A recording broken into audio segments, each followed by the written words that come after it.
Salut tout le monde, c'est Ginji, on se retrouve pour... il n'y a pas de rubrique en fait, c'est plutôt que je vais parler de choses en rapport avec la fiction. Donc on va faire une petite mise en contexte, j'avais fait une longue vidéo, un live plus précisément, où j'ai parlé de nombreuses actualités.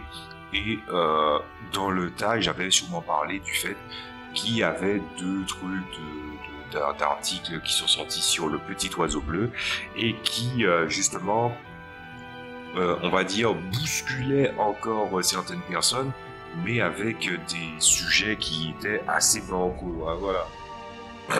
Bancal, bon, bref, je sais pas assez lequel il faut dire, mais bon, quoi qu'il en soit, je me suis dit, autant que je le traite, sauf que j'ai lu celui qui est lié au jeu de rôle solo, la personne n'avait pas l'air de connaître son sujet, donc pour ne pas encourager des pigistes de merde, parce qu'on en a déjà dans le milieu de la politique, donc dans le milieu du jeu de rôle, il commence à arriver, ça commence déjà à me casser les couilles, de toutes les façons ça sera sans moi.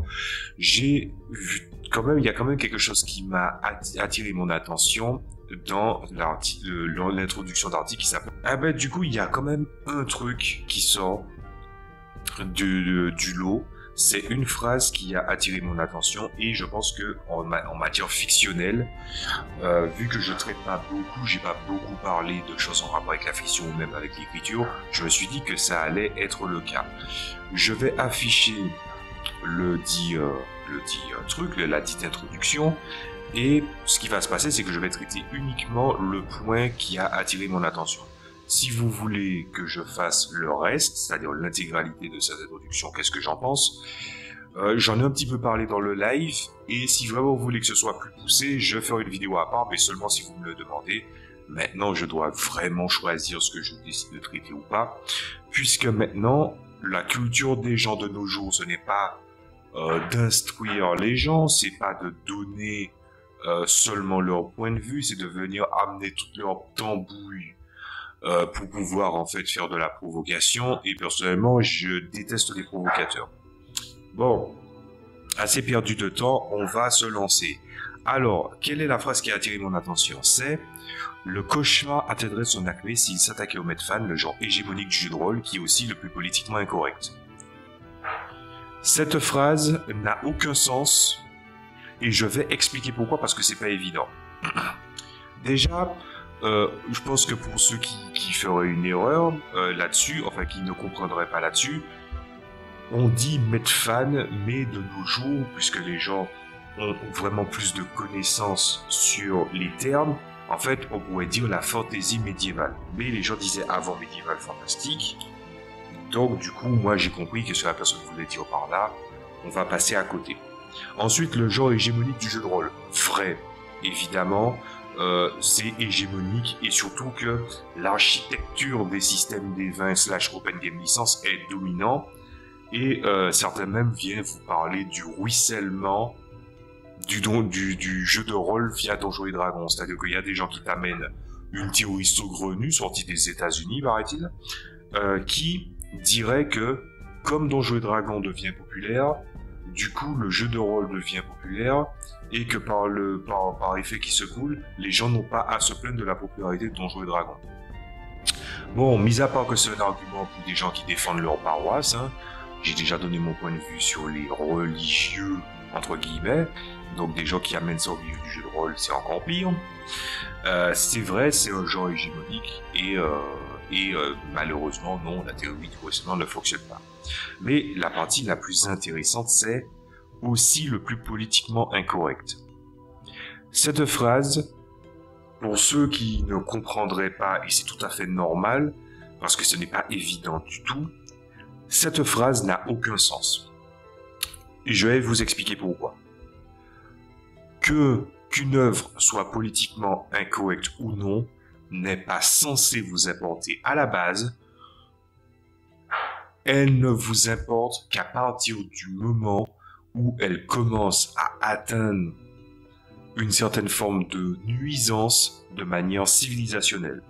C'est-à-dire que si jamais il y a une œuvre qui vient faire, par exemple, je sais pas moi, l'apologie du viol, par exemple, je pense à la table de viol de Cult, justement, à l'époque qui avait fait beaucoup de bruit. Comme on a des valeurs de société et aussi des principes qui fait qu'on arrive tous, plus ou moins, entre guillemets, à se mettre d'accord sur le point que on va vivre ensemble, il y a d'énormes points de désaccord qui vont venir bouleverser sur en fait l'entente qu'on est censé avoir. Le politiquement incorrect, c'est seulement quand ça nuit profondément à une civilisation, et c'est tout. C'est le seul moment où ça commence à t'apporter. Le politiquement correct et incorrect sont tous les deux des façons de faire dans des œuvres qui ne regardent que les auteurs, et on pourrait se poser justement, c'est les questions les plus importantes quand tu finis avec une œuvre ou un contenu, c'est ces derniers, c'est-à-dire quelle est l'histoire que raconte l'auteur, est-ce qu'il y a une morale derrière cette histoire, qu'est-ce que la personne a voulu mettre en avant et ses moyens mis en place. Et surtout, le point le plus important, c'est est-ce que il y a une corrélation efficace entre le propos et les éléments mis en place. C'est tout. Voilà, tu te poses ces questions-là, tu te rends compte que le politiquement correct ou incorrect n'est pas censé importer au spectateur.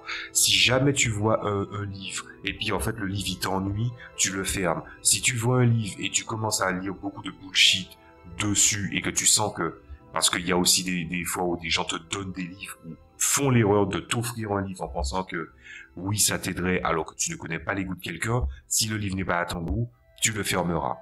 Mais tu vas pas venir tuer du politiquement correct ou non d'un livre que supposément tu aurais lu et ensuite que tu décrètes que c'est politiquement incorrect ou l'inverse.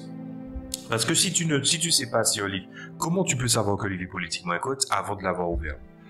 Ben, par effet qui se coule des gens qui en parlent. Sauf que, est-ce que ils ont tous la même lecture de leur définition de ce qui est politiquement incorrect ou non? Bien sûr que non. Les gens ont un ensemble de principes, de valeurs, d'idéologies. Je mets l'idéologie au même rang que la religion parce que malheureusement c'est ce que c'est devenu les deux. Et voilà. La vérité, c'est que chacun a un spectre différent. Tu peux prendre le spectre extra-diégétique du point de vue des spectateurs, du point de vue des auteurs, du point de vue de ceux qui vont lire la fiction, mais tu peux aussi le traiter de manière intra-diégétique dans la mesure où, par exemple, des personnages dans une civilisation au travers d'une fiction, peut-être même dans une volonté de mise en abîme, arrivent à te présenter une œuvre, parce que je sais qu'il y a des livres qui ont fait les choses, le hasard fait bien les choses, j'ai lu des choses par rapport à la mise en abîme récemment, où c'est l'histoire d'un auteur qui va raconter comment le livre, qui porte le même nom que le livre que vous êtes en train de lire, a été créé. Donc, il peut y aussi avoir le regard de la civilisation dans les fictions et leur point de vue sur ces questions. Et de la même façon, c'est à ce moment-là aussi pour les pigistes rôlistes de merde là qui commencent à te dire ah oui, est-ce que la fantaisie n'est pas intrinsèquement raciste? Ben c'est justement les présentations des différentes créatures qui seraient sentientes aussi ont un rapport qui est civilisationnel et qui pourrait aussi avoir une lecture de ce qui est politiquement correct ou non. Donc, tu vas pas aller essayer de chercher ton point de vue, le point de vue des autres, le point de vue de général, le point de vue des gens dans la fiction, pour venir dire qu'une œuvre est politiquement incorrecte ou non. Il faut pas que vous vous posiez cette question. Un livre, si jamais vous trouvez qu'après l'avoir lu, il est politiquement incorrect, ok. Mais il ne sera toujours politiquement incorrect que de votre point de vue. Et c'est le moment où, je le rappelle encore une fois, où il y a par exemple un impact civilisationnel, ou bien qu'il y a un ensemble de valeurs convergentes et communes, et qui en plus, ce livre perturberait la vision potentielle que les gens auraient de cela. Voilà, c'est pour ça que par exemple, et c'est aussi le gros problème par exemple qu'il y aurait en France d'une manière générale en politique quand on te parle de l'incitation à la haine. L'incitation à la haine existe vraiment, et il y a aussi des travers par rapport à des gens qui veulent exploiter cette incitation à la haine. On a déjà vu ça. Si vous êtes en France, vous avez déjà entendu parler de certaines histoires. Et si vous êtes en francophonie et vous venez d'ailleurs, n'hésitez pas à en parler pour essayer d'illustrer l'exemple pour de potentiels spectateurs dans les commentaires. Voilà. Merci d'avance si vous le faites. Et je vais donner pour cela deux grands exemples que je connais très très bien. Je vais vous en donner trois, tiens. Je vais vous en donner trois. Je vais vous donner celui de Blue Rose, celui de l'univers de The Elder Scrolls et celui de Warhammer 40 000. Donc on va déjà commencer par Blue Rose, évidemment, parce que je parle surtout de jeux de rôle sur cette chaîne, et on va vraiment parler de la construction par rapport au jeu de rôle. Donc, le jeu de rôle te permet de rentrer dans une fiction et par un conteur ou quelqu'un qui va faire vivre les règles et l'univers, pas forcément un meneur de jeu parce qu'il y a des jeux qui ont des meneurs par roulement ou bien qu'il y ait tout simplement des dispositifs pour qu'il n'ait pas à s'en charger, mais il n'en demeure pas moins qu'il y a des joueurs qui vont incarner des personnages. Dans l'univers de Blue Rose, c'est un jeu de rôle édité par Green Ronin et qui est la seconde édition utilisée par le système Age. Cet univers-là est un univers qui, dans la façon de penser, si on doit lire, on doit le mettre sur un spectre de lecture politique actuel, ce sont des gens qui sont issus d'une communauté LGBT et qui ont une volonté de faire des jeux qui sont inclusifs. Sauf que souvent, l'inclusivité a un tournant péjoratif. C'est-à-dire que des gens se disent oui, mais en fait, ils veulent nous forcer un truc, les gens ont un agenda. Non, l'inclusivité, ça veut dire que tu considères l'intégralité des potentiels joueurs qui vont vouloir jouer à ton jeu. Eh bien, l'univers de Blue Rose, l'univers d'Aldea, est un univers qui est inclusif parce que, surtout le pays principal, qui s'appelle Aldis, il a des propos qui sont les valeurs essentielles du romantic fantasy, du genre romantic fantasy, qui est un dérivé de la high fantasy, donc qui amène les valeurs de héros de la high fantasy, mêlés avec un rapport à la romance, au contact avec différentes personnes, et ce genre de choses-là. Sauf que l'ultime, et j'en ai déjà parlé dans une vidéo précédente, l'ultime forme pour véhiculer des valeurs ou véhiculer des principes autour de héros, c'est comment? C'est d'en présenter des antagonistes. Dans le cas de Blue Rose, vous avez par exemple le principauté de Jarzon, qui sont des intégristes religieux, tandis que les religions sont assez libres sur les croyances en Aldis. Pour, par exemple, la supériorité d'un genre et d'un autre, tu as le matriarcat de l'Artia. Pour les gens pour les gens qui prennent en compte, qui ont un rapport à la nature vraiment exacerbé au point que ils supportent pas trop les personnes sentientes comme eux, tu as les tribus des forêts qui servent de protection contre le pays de Kern, mais qui sont quand même des gens qui ont un rapport à la nature, où ils restent dans un entre-soi entre personnes qui ont raison, et qui croient que, en fait, ils ont un rapport à la nature, donc ils sont un état de nature, et que d'autres qui les ressembleraient mais qui vivraient ailleurs ne sont pas des personnes qui font partie de la nature. Vous voyez un petit peu le délire? Et ensuite, on pourrait parler de Cairn, qui est ces endroits qui sont à haut risque, où finalement tous les innommables sont convergés dans un endroit, et quand tu coupes la tête d'un despote, il y a ces lieutenants ou de nouvelles personnes qui viennent, et qui, en fait, leur but, c'est d'avoir un ascendant, une domination sur tout le monde. Donc, si on regarde de ce point de vue-là, l'univers de Blue Rose, selon vous, il est politiquement correct ou non? Ben, si tu regardes du point de vue du fait que les héros que tu vas incarner dans ce setting sont des héros de la high fantasy, donc forcément, on pourrait se dire qu'ils sont politiquement corrects. Mais pourtant, les gens utilisent dans les fictions, pour pouvoir mettre en avant certaines valeurs de personnages ou certaines valeurs positives, ils mettent forcément leurs antagonistes en face. Et le meneur de jeu peut très bien créer des histoires autour des antagonistes qui peuvent soit emprunter au réel, puisque souvent les gens aiment beaucoup faire le comparatif du politiquement correct en se basant sur le réel, alors que selon moi c'est une erreur. Le spectre il est beaucoup plus large que ça. Tu vas regarder que le meneur de jeu, il a la capacité de pouvoir te faire jouer il va incarner des antagonistes qui vont faire des choses répréhensibles et qui, selon ton regard, évidemment, ne sera pas politiquement correct. Parce qu'il y a quand même une convergence de valeurs qui sont propres aux individus dans une société, plus précisément, je vais dire une société occidentale et certains pays dans un modèle oriental. Voilà. Après, s'il faut vraiment prendre tout le truc, je vais pas dire oriental, occidental, capitaliste, tout ça, parce que même là, il peut y avoir des problèmes. Voilà. Mais en tout cas, il y a une convergence qui fait que le connard qui vient te dire, qui peut dire ce qui est bien ou mal, beaucoup de gens savent lire le spectre le plus basique via la convergence civilisationnelle. Ben voilà, c'est de ça qu'on parle. Ben regardez, Blue Rose est un univers inclusif. Il a été fait par des gens qui avaient cette volonté d'inclusivité, mais pourtant il présente des antagonistes qui sont horribles. Et c'est tout à fait, voilà. On peut très bien raconter une histoire qui est politiquement correcte. Je veux dire, si tu regardes Animal Crossing par exemple comme jeu, est-ce que tu vas dire qu'il est politiquement correct ou pas vis-à-vis de leur modèle de société? Je laisse cette question ouverte. Maintenant, on va passer à The Elder Scrolls.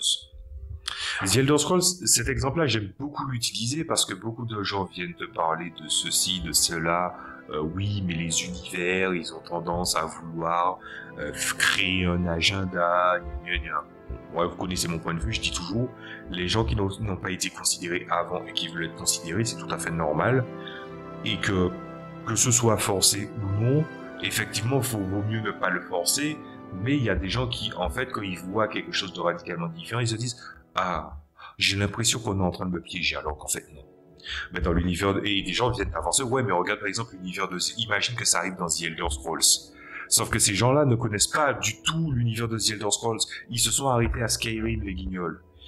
Dans l'univers de The Elder Scrolls, Vivek, qui était le faux dieu avec deux visages, était un pansexuel qui en plus préférait asseoir sa domination par le viol. Et aussi son espèce, les chimères, avait aussi ce rapport culturel-là suite à justement l'influence du culte Alpsivi. Voilà. Tandis que par exemple les chimères avant leur exode, eh ben, ils suivaient la voie du pèlerin de Véloti. Voilà. Je parle de l'or, mais essayez de suivre. Eh ben, Vivek, il a créé les ordonnateurs. Les ordonnateurs sont les gardiens du temple. Ce sont des combattants.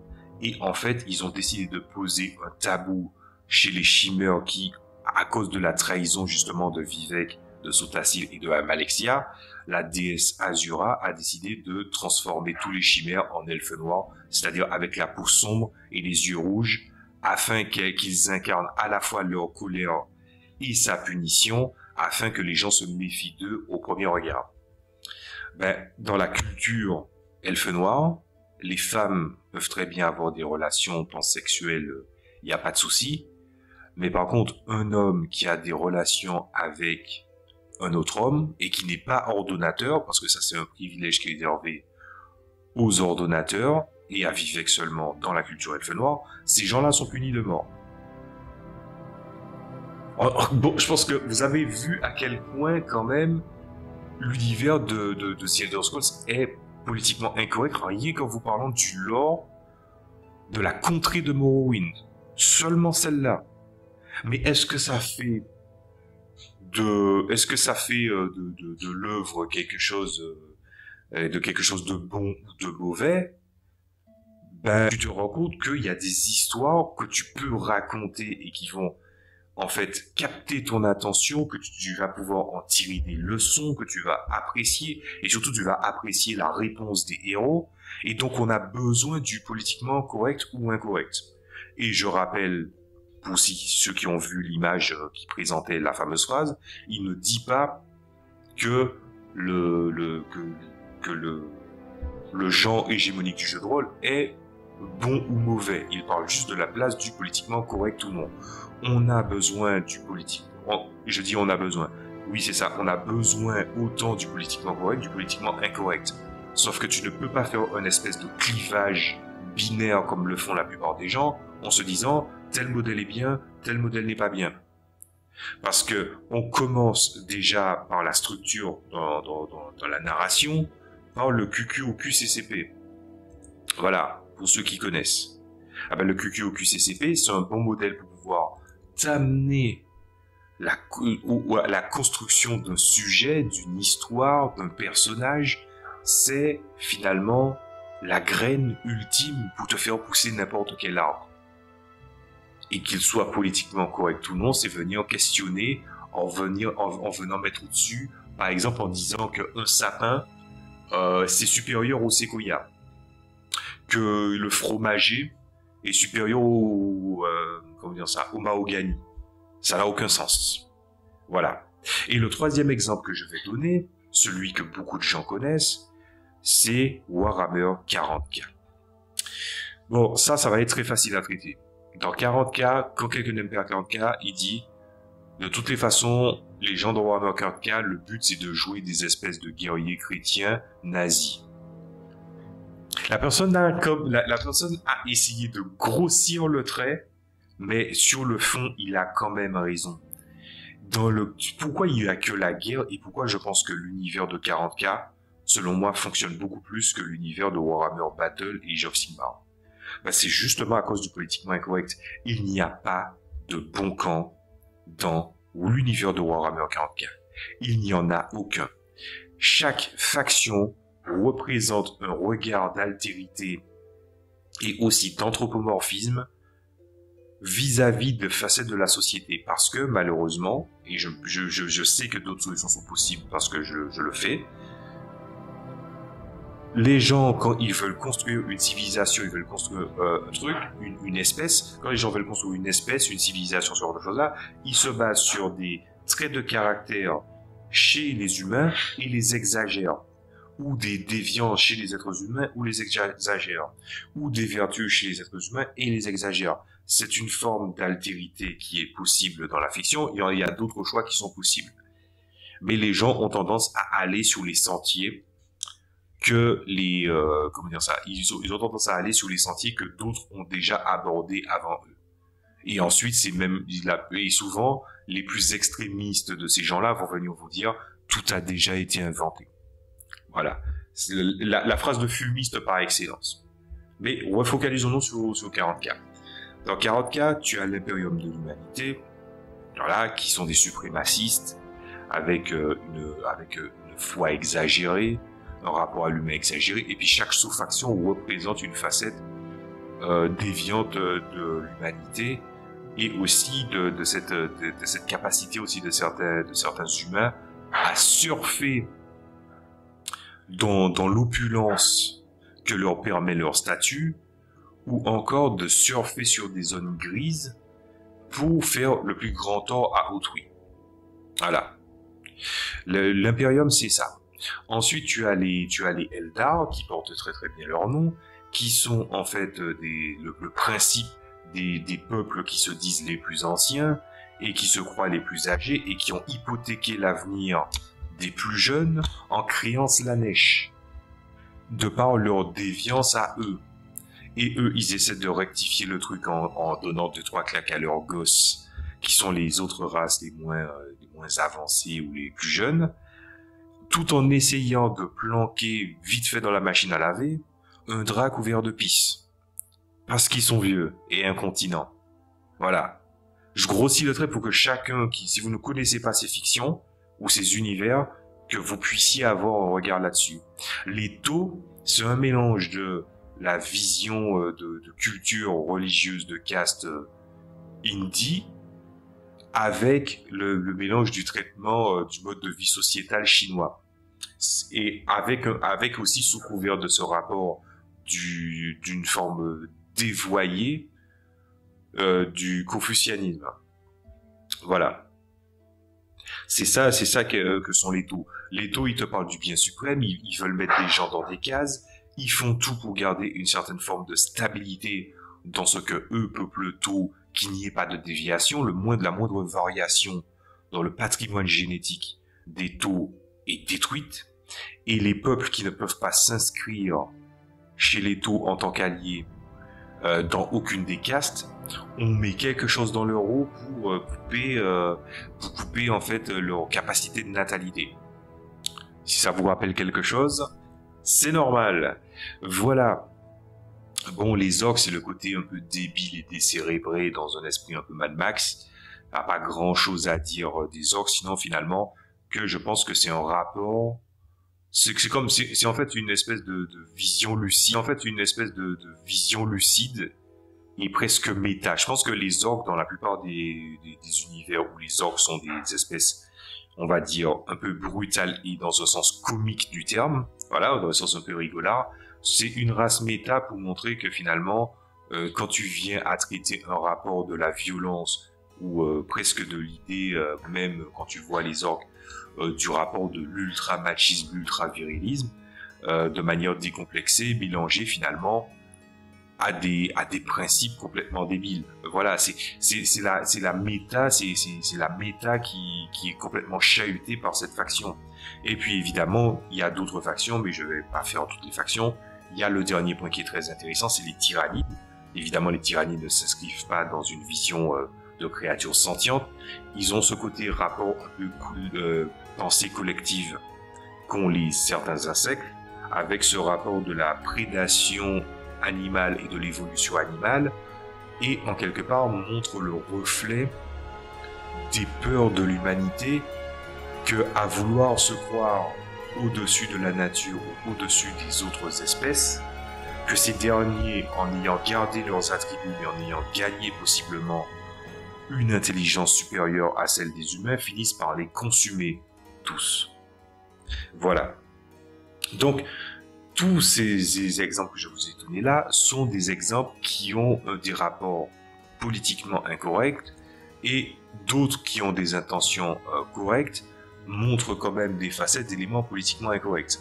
Le dépositaire du politiquement correct ou non commence à partir du moment où on commence à se poser des questions de quel impact ça peut avoir de manière civilisationnelle. Voilà. Autrement, vous appréciez, vous n'appréciez pas, c'est vous qui voyez. Il y a des gens qui n'apprécient pas The Elder Scrolls, il y a des gens qui n'apprécient pas 40K, parce que justement 40K. D'ailleurs, si je vais donner un dernier avis en rapport avec l'univers de 40K pour ceux qui connaissent, moi j'aime bien le principe des jeux de figurines de 40K. En tout cas, j'aimais parce que moi j'ai décidé de m'arrêter parce que bon, ça commence à devenir un peu n'importe quoi. Mais l'univers de 40K, un des points de 40K qui fait que je n'ai jamais vraiment pu présenter proprement 40K à mes joueurs, c'est que mes joueurs se disent « Ouais, mais c'est vraiment ce qu'ils m'ont dit, c'est « Ah ouais, mais en fait, tu sais, tu veux nous faire jouer un jeu 40K, mais en fait, on peut jouer qu'une seule faction. J'aurais pu leur faire jouer le jeu Space Marine, et puis du coup, ils peuvent incarner que des Space Marines. Sauf que je pense que soit je les ai habitués, mais aussi selon leur goût, ils sont tellement habitués à vivre dans des... je les ai tellement habitués à faire jouer dans des univers avec une énorme disparité, que quand ils vont rentrer dans une faction et le but c'est de casser la gueule, la paix qui sera instaurée entre deux factions ne se fera que pour repousser un ennemi beaucoup plus grand pour ensuite se retrahir derrière. Et ce rapport-là a fait que, ben justement, j'ai pas pu faire jouer Warhammer 40K. Après, je dois avouer aussi que le système, parce que moi je voulais jouer un petit peu comme le système de Deathwatch, le système qui a été fait pour Warhammer 40 000, mais j'ai utilisé le W système de luxe et j'ai permis de faire jouer les Eldar, et du coup c'était cool. Et il y a aussi ce rapport aussi où l'univers de 40K, on voit bien qu'il y a une espèce vitrine, et que d'autres, pour essayer de rajouter des éléments, c'est un peu laborieux. Hein. Ils ont un peu bougé, mais pour moi ils n'ont pas assez bougé. Donc s'il faut apporter une conclusion à cette vidéo, c'est que le politiquement correct ou non est le dépositaire de cela au final, c'est l'auteur, et au travers des questions que j'ai déjà posées, et surtout de la volonté de vouloir raconter une histoire, quelque chose à quelqu'un. Voilà. Et dans le cas, vu que c'était le cas du jeu de rôle, puisque cet article-là sort du jeu de rôle, mais on peut l'appliquer à n'importe quel roman, n'importe quelle œuvre, ben, on voit bien qu'il y a encore des choses à découvrir concernant ce qui est possible et ce qui est bienvenu ou non, et que dans le rapport où les gens viennent à la légitimité d'existence de certains modèles, de certaines choses exposées, surtout dans le milieu de la culture populaire commune, ben, il n'y a pas forcément une lecture éclairée là-dessus. Voilà. Et quand je dis une lecture éclairée, ça veut dire une lecture qui amène aux gens justement à se poser des questions sur la place de certaines choses ou pas. Après, je pourrais rajouter aussi que il y a un gros problème aussi dans la façon où les gens, des gens ont réussi à créer et à moderniser des créatures fictives ou des espèces, il n'y a pas de souci. Mais le problème avec certaines personnes, notamment des gens qui ne connaissent pas bien leur sujet, c'est ce rapport où les gens voient l'inspiration et le prennent pour du pompage parce que pour eux, l'inspiration est pompage. Et que ce n'est pas parce qu'une espèce a des passerelles historiques ou une inspiration commune avec des peuples qui ont existé, des ethnies qui ont existé, des batailles, des éléments en rapport avec le monde réel, que ça veut dire qu'ils en sont les représentations. Voilà.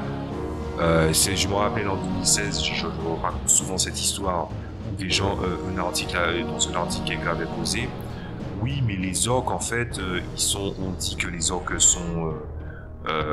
on critique les orques parce que oui, soi-disant, les orques ne sont pas civilisés, et la personne vient te dire derrière ensuite, ah là là, on considère que les orques ne sont pas civilisés parce qu'en fait, ils n'ont pas de traits de caractère ethnique proprement européens. Voilà. Ou encore venir faire le lien entre les elfes noirs et les noirs, alors que le seul mot commun, on va dire, c'est le mot noir, et que noir, après leur avoir posé la question autour de moi, ont pu apporter une quelconque appartenance que ce soit avec les drôles. Voilà. Donc, les gens qui lisent en diagonale, et aussi qui ont une façon de penser vraiment très très raccourcie, parce que finalement des fois il y a des fois une certaine forme de cynisme qui se cache derrière, peut-être qu'ils devraient y réfléchir à deux fois. Bien que l'introduction de la personne est vraiment, c'est vraiment du psychotage de questions que personne ne se pose, parce que les gens, de ce que j'ai vu, la réponse elle est vite répondue. Ce petit point personnel, si ça vous a pu vous aider pour l'écriture de fiction, ah ben, au moins j'aurais déjà fait mon taf. Voilà, je vais vous laisser sur cette petite pensée. Je vous dis à la prochaine fois pour d'autres vidéos. Si vraiment vous voulez que je traite cette introduction de l'article Rock'n'Roll, pour que je puisse dire ce que j'en pense, allez-y. Mais par contre, bon, pour celui du JDR en solo, c'est mort, hein, c'est vraiment le tissu de bêtises. Donc voilà, je vous dis à très bientôt. Salut à tous.